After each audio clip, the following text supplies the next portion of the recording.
Good afternoon. Welcome to another episode of Living the Posh Life. My name is Chris. I go by Daily Refinement on all social media.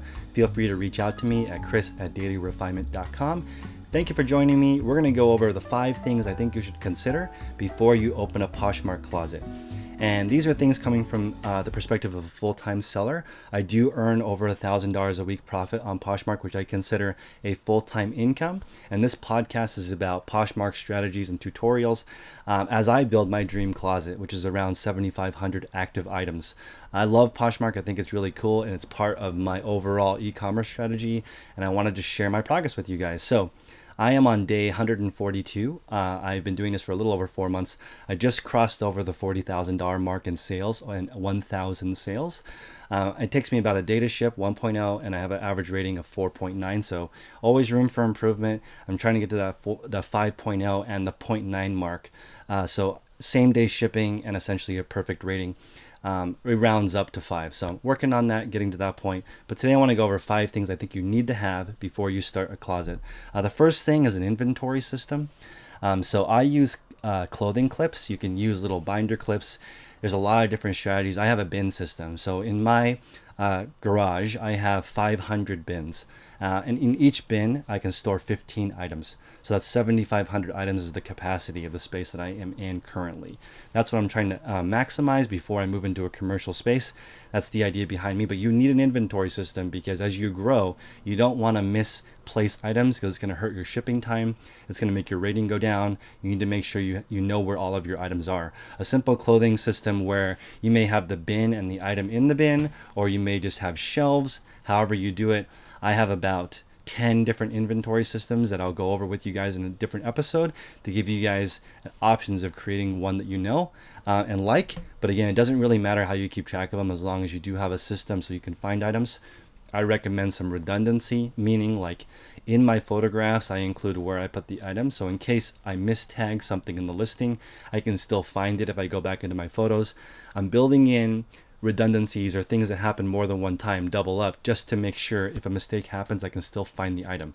It's very important to do that because canceling orders is the number one reason you can get your account suspended on all platforms, everything on e-commerce. If you're not fulfilling orders, you're causing a huge inconvenience to your buyers, and the platform is not going to like that. They're also going to potentially penalize you in the search ranking. So take care of your customers, take care of your account. It's a great way to earn money and you guys need to preserve it.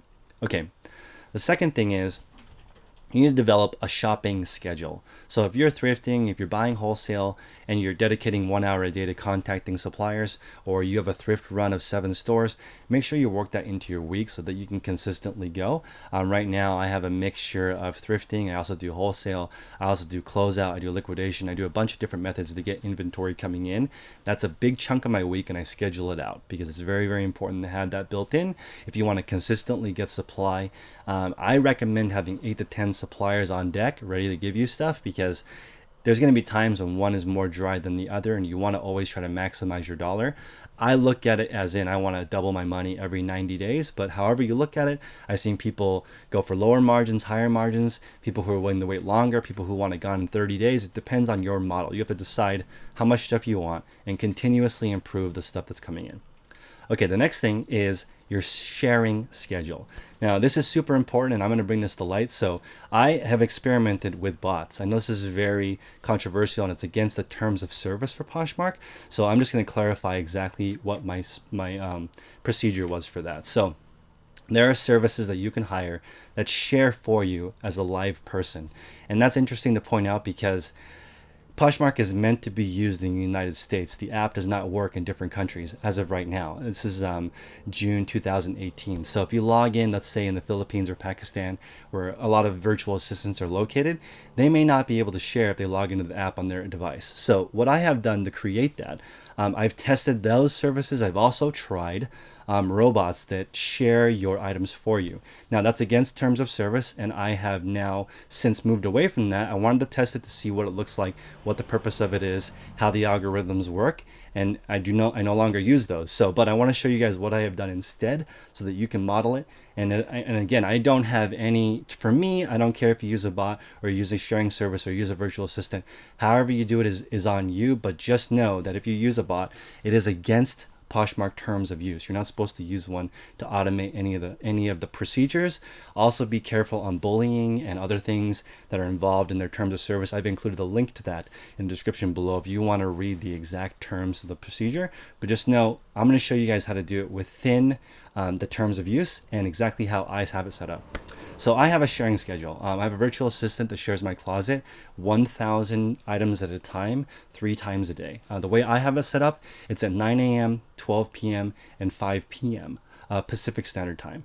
And you could do 7 p.m. Pacific Standard Time, which is better because it's actually during a party, but I don't do that because I have a work schedule from my VA, so they actually have to work within a specific time period. So I don't want to extend it out too long because I have to pay a higher rate in order to have that longer time frame. So 9, noon, and 5 p.m. is how I do it, 1,000 items at a time. That puts me at right around 90 to 100,000 shares per month. With my closet, that's about one-time sharing per item a day. If you have a smaller closet, right, I recommend you actually share your closet more than 1 time a day if you have the time, you have the ability, but make sure that sharing schedule is built into your day so that you can get it done. Sharing is an integral part of the Poshmark process, but it's not, in my opinion, the most important part. And the reason why I say that is because most people who shop, like myself, I search low to high after I type in what I'm looking for. So if I'm looking for a pair of Lululemon joggers, I'm going to type that in, Lululemon size 34, and see what pops up. It's going to automatically show just shared. That's the default setting for Poshmark. It's going to pop up first. So this is where Poshmark doesn't want people manipulating the system, right? So if you have a bot that's continuously sharing your closet, your items will show up towards the top of the rank. However, that's not going to translate directly into a sale. You have to understand that's only one piece of the puzzle. So there are more important things, in my opinion, like listing the right items, having the right price, having clear photos, having a good description. And I've been guilty of being a little bit lazy on my description. So now I am improving that and making my descriptions more than just a couple words. I'm now adding, for example, features of the garment. If there's zippers, I'll include that. I'll include exactly where the stain is, where the discolorations are, if it's pre-owned, to give people an idea. Since they don't have the opportunity to actually try the item on, I want to give the best experience I can to them via the description. So at least one sentence of what the item is like, and then a condition. You can go gently used, you can go gently loved, you can go good condition, fair condition. Just remember it's subjective, so I try not to use words like that. I will use something like smoke-free home, free from tears, rips, or stains, excellent condition, like new, worn once. Things that are very descriptive for the item is the way that I go. Okay, so how did I set up a sharing system? I have a computer here in the United States in my IP address at my house. Okay, so I set up a remote access, so a virtual assistant, mine is in the Philippines, can actually log in to my computer in my house. And the reason why I am doing that versus a private network or a VPN is because I don't want to contaminate my IP address with another person's IP address if they are breaking the rules per se, right? So I've experimented with bots to see how that works. And again, that's not the end game. I plan on using Poshmark as a full-time income. I have looked at probably over 100 different major sellers that use bots or automation of some kind. That's where I got the idea, actually. I looked at the way they were operating their businesses and the way that it looks like they're sharing right around 2,000 or 3,000 times a day using some type of automation, whether it's a multiple link clicker, or they use a service, or they use a Chrome extension. There are a lot of different ways to automate sharing, but I'll tell you for sure, the best way to share is still the edit next list option on your phone, on your mobile device during a party. You're going to get a double share. You're going to share once to your followers and also to the party. I personally don't think it matters too much if you're sharing at the beginning of the party, at the end of the party, or the middle, as long as you get it in there. There's a lot of competition in there, so just make sure the number one thing to having a successful Posh closet is just having a lot of stuff for sale, honestly. Like, if I turn off the sharing completely on my store, I will still get shares. I was just approved for a second closet, so I'm actually going to show you guys live in another closet, starting from zero, managing a closet of about 250 items to help people who are just building. Maybe you're in college, or maybe you're just building, you want to make an extra $500 to $1,000 a month. And if you're in that bucket, that series and this will be able to help you, because it'll be a smaller based, more condensed. My idea is to keep you guys' time commitment as little as possible so that you can make some extra money and then use it to pay off bills or whatever you want to do with it. But the idea is to help you build a successful, profitable, small closet. So sharing schedule is super important. Do it within the rules, and I will go over exactly how I share, and that sharing system that I use, which is just when I'm sharing other people's closets, I'm going down the center line, and just that way I minimize my mouse movement. That's giving me the highest number of community shares in the shortest period of time. And for my own closet, I can share roughly 1,000 items an hour with no distractions. Okay, now I'll show you guys exactly how I do that. And all of the things that I do are in video form on the desktop of the computer that I use to share. So my virtual assistant can go in, they know how to list, they know how to share, they know how to do everything, they know how to reconcile my sales, they do my accounting for me. All of that is automated by a virtual assistant in a different country. And the reason is because I pay this person $4 an hour.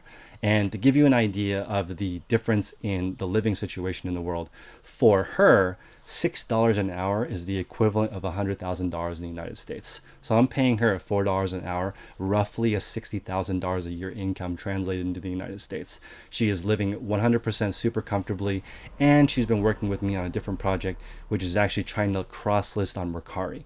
Okay, so I already trust this person. They can log into my computer, and they're cross-listing on eBay, Poshmark, and Mercari for me, all in one system. Okay, so this is important because for you to get to the next level, it's usually going to require some type of leverage. You need to have somebody else's time to help you get there, because we only have 24 hours in the day. We're not going to get more time. You're going to have to learn how to leverage other people's time.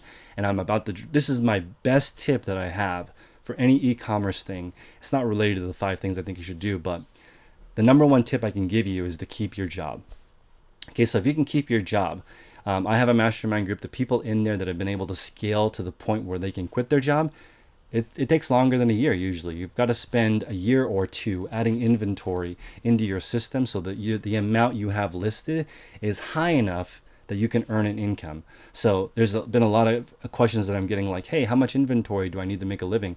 Well, let's say, for example, you want to make $10,000 a month in sales.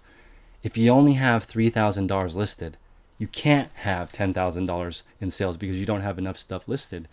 For me to comfortably have $10,000 in sales, I would like to have $50,000 in my store so 20% of it can sell through and I can reach that income goal. Hopefully that makes sense for you guys, but you can't make a shot that you don't shoot. You can't sell something that you don't have listed. It absolutely matters how much stuff you have listed on Poshmark.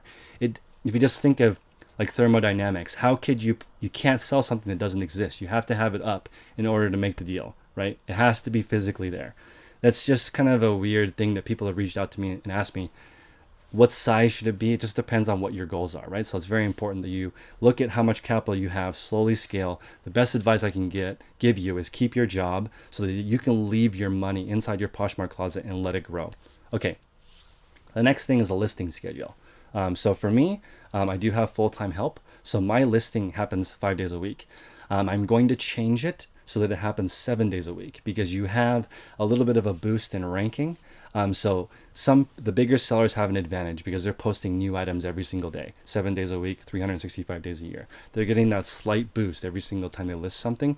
You'll see in the new listing section, a brand new listing will have a burgundy border. There are a lot of areas where new listings pop up and have greater visibility.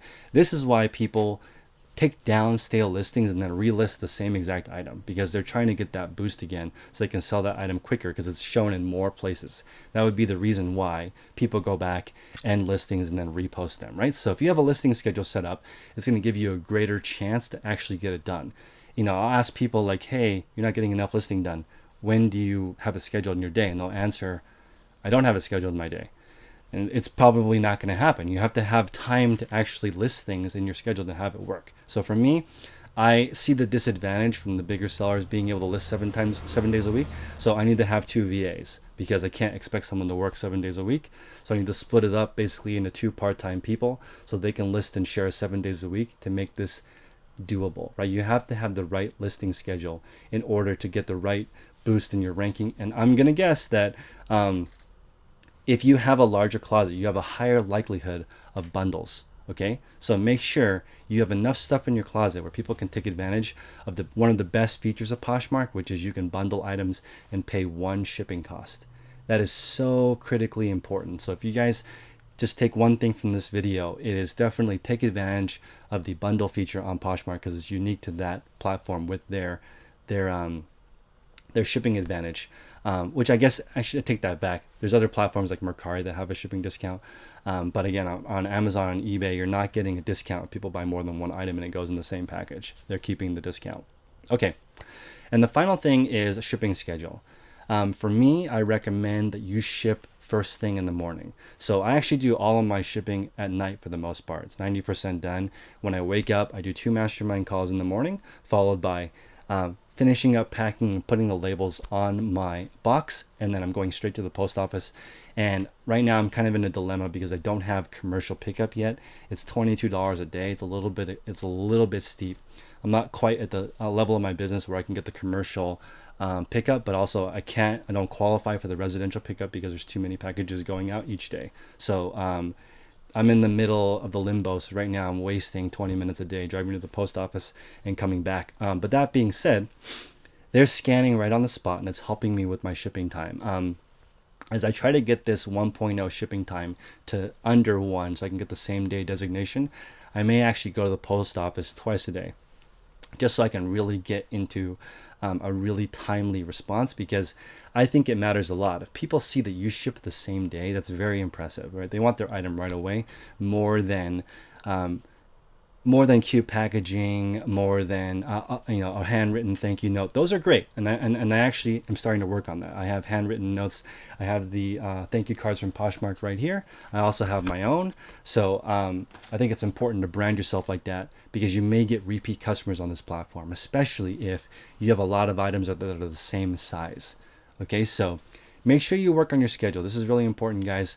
I appreciate you guys stopping by, but I just want to go over the 5 things again in case you missed the beginning of the episode. I think you need an inventory system. For me, I just have a simple clothing pin system. I am going to remove them from my listings. I realize it's a little bit tacky, but it just helps me pick the item, because I can go through the listing on my phone, find it, get it ready for shipment. Have an inventory system in place. Have a shopping schedule, right? Don't go shopping too much. You have to have time for the rest of your stuff. Have a sharing schedule. Okay, so either have yourself or have somebody else set up to share at a specific time of day. Share your closet at least 1 time a day, in my opinion.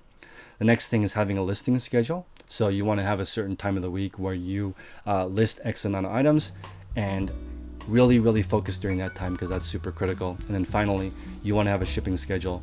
I think it should be in the beginning of the day, or if you're just getting started, you can just have a USPS pickup scheduled, right? And they can come to your house and pick it up with your regular mail delivery at no additional cost. So I hope that's useful, guys. These are 5 things I think you should do before you start a Poshmark closet. Please help me out. Hit the like, subscribe, leave a comment, please. And you can shoot me an email anytime at chris@dailyrefinement.com. Hope you're building a successful closet out there. Take care, guys.